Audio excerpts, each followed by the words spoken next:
Hey guys, welcome back to my channel. I am super excited for today's video because I'm going to be ranking all of my Natasha Denona Midi palettes, and there's going to be a giveaway in this video. So if I'm not mistaken, Natasha Denona currently has 12 Midi palettes throughout her collection.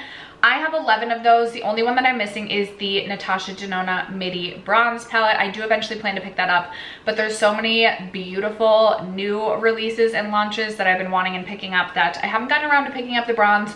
So I will be ranking every other Natasha palette for you guys today, all 11 Midi palettes in my collection. And as I mentioned, there will be a giveaway in today's video. So all of that information will be linked in the description box down below. To enter the giveaway, all you have to do is be subscribed to my channel. Bonus point if you subscribe to my Instagram and leave a comment letting me know what your favorite or your most desired Natasha Denona Midi palette is, and the winner will win a Natasha Denona Midi palette of their choice. Whichever Midi palette they want, I will ship to them. So that is what today's video is going to be. If you're interested, stay tuned. First, if you have yet to subscribe to my channel and you like project panning content, palette themed content, or just chit-chatting about makeup, I'd love for you to consider subscribing before moving on. And other than that, let's get into the ranking.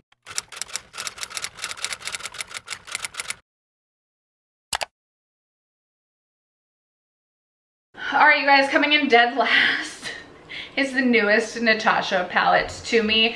And let me tell you, when I purchased this palette, I probably would have guessed it would have been the lowest ranked in my palette collection, or in my Midi collection, just because it's not my color story, but I also wanted to collect all the Natasha Midi palettes. It is the Natasha Denona Xenon palette. I also forgot to mention, disclaimer, the reason I love the Natasha Denona Midi palettes so much is you can take the shades out and like mix and match them with other, like you can just like build your own custom Natasha palette, and I have done that with a couple of mine. So a couple of my palettes don't look exactly like their originals. For those palettes, I'll also post a picture of the original on the screen, but I'm super familiar with the original color story of each palette, and having a couple custom palettes did not sway my decision making. So like right now in my Natasha Denona retro palette, I have my own custom palette, which is why I really love having a Midi palette collection, because if there's shades in a palette I don't love, but there's shades that I do love, I can just create my own custom palette. So I just wanted to really quick shout that out and let you know that not every single palette will look exactly like its original, but my ranking is based on the original color story. So now back to normal programming. We have the Xenon palette. This is what this palette looks like. Very grayscale, but also very blue, which I don't hate. I just am not someone who loves grays. I don't love a black and gray smoky eye. It's just not who I am. And again, so you're like, why'd you buy this? I wanted to collect them all. There's also kind of a lot of white in this palette. I will say I feel like she could have done something a little bit more, a little bit different with some of the shimmers. I do like that there are quite a few shimmers in this palette, and I really love the shade Cygnus as well as Ebb that add just like a little bit of blue to this palette. But just overall, not my favorite color story of all time. I did not have a ton of issues with quality. I will say, I do find like the shade Flurry is really beautiful, but it's also extremely powdery. And like when I did Flurry and Sposh together, it created more of like a blue hue rather than like a black smoky eye. So I just found some things like that kind of interesting. The shade Spoosh is one of her cream to matte formulas, so I struggled a little bit to blend such a dark cream to matte. Like I was just struggling a bit. It's not my favorite color story, and overall this would be number 11 in my collection of Natasha Denona Midi palettes. Coming in at number 10 is a palette that I really thought would rank higher. This is the Natasha Denona Pastel palette, and this is what this one looks like. This is just truly what it is. It's a true pastel palette, and I think maybe I thought the pastels would be slightly more pigmented. There are still some shades that I really do love in this palette. I don't really have issues with quality on any of them, but I just think like even the shade Illusion, which is this really beautiful like white pink duochrome, it's just more sheer than I like. Like I like something a little bit more intense and a little bit more sparkly on the eyes.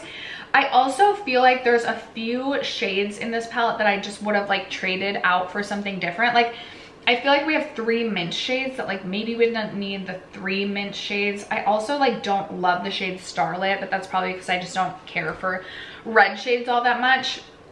I do really love the shade Zest as well as Bubble. Both of them are cream to matte formulas. I feel like they work really well together.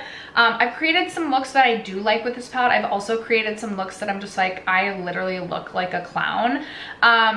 I like having this palette in my collection. One, the packaging on this one, I love. I think it's so beautiful. And I feel like there's a good mixture of colors within this palette that I can have so much fun putting in custom palettes. So I'm not mad to have this in my collection, but overall, as I look at the rest of my Natasha Denona Midi palettes, it's just not an absolute favorite, and it would be my number 10. Coming in at number 9, I lusted after this palette for so long. It took me over a year to purchase this. So many people were talking about this as a favorite when this launched, and it just did not turn into a favorite for me. It is the Natasha Denona Love palette, and right now mine won't look exactly like the Love palette looks. Mine has a lot of matte reds and pinks. I feel like this looks very like, it fits in well with the outer packaging, but I will also post a picture on the screen over here of what Love looks like. With the Love eyeshadow palette, the color story, I just find very hard to look into this palette and like know what I want to create. I am also someone that if I'm doing a pink eyeshadow look, I like it to be more of like a cool toned, dusty pink sort of look rather than like these like vibrant, rich pinks.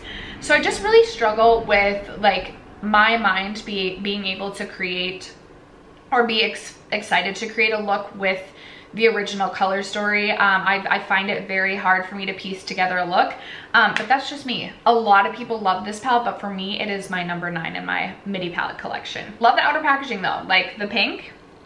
We're creating custom palettes with that. Okay, another palette. I don't know if I've ever been more excited for a Natasha release. There's been a few afterwards that I have, but when this released, I was like, this is literally going to be my Natasha Denona Midi palette, and it just didn't turn out to be that. This is the Natasha Denona Zeno palette.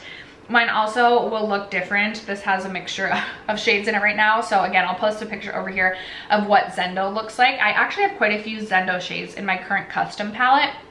But with the Natasha Denona Zeno palette, I really struggled with some of the shades just not performing well. And I think when you're paying over $60 for a shadow formula that usually I had not had issues with, I think it was just really disappointing. I also thought like, what a beautiful color story, but even some of the browns in this palette just were not the best. And it really came down to the quality within the Zeno palette over the color story. I just feel like this is one of Natasha's lowest quality palettes that she's come out with. So that's why this one is ranking at, I believe we're at number 8. Okay, coming in at number 7, I have the Natasha Denona Retro Glam palette. Mine's similar to the original, but a little bit different. So again, we're posting a picture over here.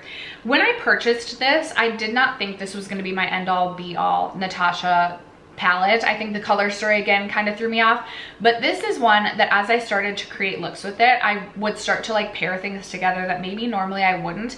And I've always loved the looks that I have created with this. This is one of my highest complimented like looks, specifically like in real life. I've also found that while maybe upon first glance, I didn't think this would be the most like office appropriate palette, I have created many looks for work, and I get so many compliments from people while I'm at work when I've worn the Retro Glam palette. So for those reasons, I really do enjoy it. I think it's a fun take on cool tones, and I do like cool tones. I think it's just there's other color stories that just speak to me a little bit more, but in terms of quality and in terms of the looks that I've created with the Retro Glam, I really do enjoy this one. Okay, coming in at number 6, we have my first ever Natasha Denona Midi palette, and I think that this is such a beautiful palette. My color story is nowhere near the original, so I'll post it over here. This is the Natasha Denona Sunrise palette. I think there's something, I'm like, is there something to be desired by the outer packaging, or is mine just really old? But I felt like this color story was so beautiful. If I'm remembering correctly, this like launched at the time that like that sunset eye was really popular. And if you are looking for a beautiful sunset eye, I think this is absolutely the palette to go for. I absolutely love the shade Laurel in this palette. I love the shade, oh, it starts with an A. Is it Aziza? Just some really beautiful, really intense metallics without being like too much. And it is truly like the palette that like made me fall in love with Natasha Denona. I know this was not everybody's favorite in terms of formula. I personally really loved it. I love like the inclusion of like the yellow shades in there as well. So for me, this is my number 6. Coming in at number 5, I feel like in my head I would have thought that this palette would have ranked higher, but I have the Natasha Denona Glam palette. Now don't get me wrong, for an everyday workhorse palette, especially if you're someone that prefers cool tones, I think this is a great palette. I just think sometimes the looks that I've created I'm like a little bit bored with, but again, for like everyday, like office appropriate, this is such a great palette. But sometimes I like to just have a little bit more fun with my eyeshadow. And I feel like the color stories of the ones ranking above this, I just have more fun with. There is literally nothing wrong with this. I think if you're someone who likes cool tones, this is a great palette. I also like that you get like these two are like kind of warm, so you can kind of like warm it up a little bit if you want. I also felt like the like shimmers within this palette aren't as like metallic and intense as I like, but again, if you're wanting like every day, this is perfect for that. So it's a phenomenal palette, but I just feel a little bit bored by it sometimes. So that's why I'm ranking this one at number 5. Coming in at number 4, I have my Natasha Denona Retro palette. This is my current like custom, like I purposefully created this. Some of the other ones that like the color stories don't match up are just because I was like tossing the shades in the palettes that like didn't fit back in. I don't know if I'm making any sense, but this is not what the retro looks like. Again, I'll post it over here. The retro palette I really love, especially in the like cooler months of the year when I'm looking for mauve tones. I think this is such a beautifully done palette. I've had no issues with any of the shades within this palette. I think the cream to mattes in here are so beautiful. They blend so well. I love the metallics in this, the sparkly shades, like the lid topper. It's just so pretty. And I'm someone who like, I was so into mauves a couple of years ago and then like have not been as into mauves, but if I'm wanting a mauve look I know I'm gonna love, I will reach into the Natasha Retro palette. At number 3, I have the Natasha Denona My Dream palette. This is such a lovely palette. I will say, I think one thing that bothers me about this palette is I wish the peachy mattes, I know Natasha's so into her peachy matte shades that sometimes I'm like, ugh, I just would prefer brown. But I will say you also have like these like pinks and purples, so I feel like the peachy mattes do make sense. The shade Nurture is not like my favorite shade just because I feel like it's just this like randomly thrown in cool tone shade that doesn't really mix with the other mattes very well. So unless I'm just doing like Nurture in the crease and then like Serenity or Babies like on the eyes, I don't like love that shade. But if I'm just going in and just want like one cool toned matte shade in the crease, it works really well. It's not the quality, it's just like I don't feel like it jives with a lot of the mattes in the palette. I have created some really fun, definitely deeper purple looks that I really love with this palette. I think the shade Edgy, this cream to matte, is so good. I think sometimes deep purple shades can be so intimidating, but I've had no issues with this. I also actually really enjoy the shade Instinct, which is kind of this like, I almost want to call it like a fuchsia pink. It's so pretty. I will say if you're purchasing this palette for the duo / multi-chrome shade, I think you're going to be disappointed. This is like one of the like least exciting shades in the entire palette. It's like this purple to like green to gold multi-chrome. I don't think it's like the most outstanding multi-chrome I've ever used, but I've always enjoyed the palettes that I'm looking with this. I do feel like this palette definitely brings a little bit more drama, so if you're someone who likes something a little bit more natural, this might not be the best option for a Natasha Midi. But if you're liking a little drama, if you like pinks and purples, I think this is a beautiful palette. My camera battery is gonna die, so I'm gonna switch that out really quick, and then we'll wrap it up with the top two. Okay, coming in at number 2, we have the Natasha Denona I Need a Nude palette. First of all, I absolutely love the packaging on this one. I think it's so beautiful. This is what this one looks like. I will say, with the Natasha Denona I Need a Nude, I feel like it's one of those palettes that as I'm creating the look, this happens with a few of my Natasha palettes, specifically a couple of my minis. I'm like creating the look, and maybe it's the mattes take a little bit more finessing. Like the mattes in this are not like the best mattes I've ever used. And so I'm feeling like a little bit frustrated as I'm creating the look, but then like 30 minutes after applying my eyeshadow, I'll like be passing by a mirror and I'm like, ooh, I really like my eyeshadow today. Just like takes a little bit for it all to like melt and mesh in together. But I really adore this palette. I feel like this is kind of everything I wanted the Natasha Denona Midi Glam palette to be. I was gonna say I don't necessarily feel like you need both, but I will say that, well, I honestly actually feel like this is more cool toned than the Natasha Denona Glam palette is. I will say Natasha and her darn peachy pinks, I could have done without this. Like I wish we had fully committed to just being like a cool toned palette, and I could have done without that. I will also say I have like a little bit of hard pan on this shade Mesh, Tender, and Vague. Again, I think the mattes, like there's just a little bit of something to be desired. Like I feel like it's not like the tippity top best formula ever. Now that's not to say I feel like it's patchy on the eyes or anything. There's something just a little bit to be desired. I absolutely love all of the like lid toppers in here. I think are so sparkly and beautiful. If you like just like a sparkle on the eye, I think you're really gonna enjoy specifically like the shade Sheen. I love the shade Muse. It's kind of one of those like thicker, like creamy, really intense metallic sort of shades. And I really enjoy this palette. I'm so happy to have this, and I think she could have done a little bit something more with the mattes, but overall still really enjoy that palette, and it would be my number 2. And then if you are familiar with the Natasha Denona Midi palette collection, you probably already know what number 1 is going to be. It's the Natasha Denona Yuka palette. I will start off by saying I do love a green eyeshadow. If you're not into like greens, this is not going to be the palette for you. I do think this is a perfect palette for like approachable greens though, because you don't have to use every single shade in this palette when you're creating a look. Like you can just go in with some of these shades to create this like really like grungy yet approachable green sort of look. I have absolutely loved every single look that I've created with this palette. Sometimes they do end up looking similar, but I also think like sometimes they end up looking different. I will say I'm also seeing like a bit of hard pan among some of these mattes, but I have no issues with any of these. They blend so beautifully, so perfectly, so seamless. They're so easy to work with. Even this like deep green shade up here, it's a cream to matte. It's so incredibly easy to work with.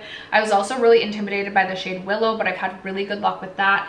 I think that all of the metallic shades in here are so pretty as well. A lot of them definitely more intense. So if you don't like an intense metallic on the eyes, this might not be the palette for you.